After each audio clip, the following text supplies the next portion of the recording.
There was an actual earthquake in Japan just as the BOJ made its announcement today. How appropriate. It's a huge step for the Japanese. What we're getting here is a big dose of Milton Friedman by way of Paul Volcker. Friedman, of course, famous for saying inflation is always and everywhere a monetary phenomenon, which means if you want inflation, put more money in circulation. And that's what Kuroda-san aims to provide.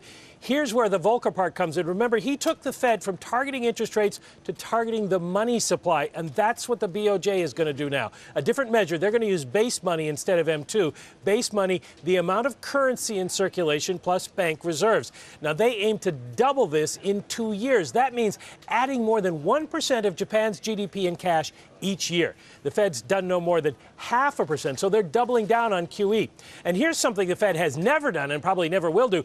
The BOJ is also going to buy ETFs, yes, stocks, and REITs, real estate. They want to push up the stock and real estate markets in Japan. The idea boosts the wealth effect, raise consumer demand, and Betty, bring up inflation. So they're so focused on creating inflation. Why is that, Mike? Well, because deflation is just as bad, some would say worse than inflation. It basically stops economic activity. People always waiting for prices to fall. And as activity slows, incomes drop, you get a vicious cycle.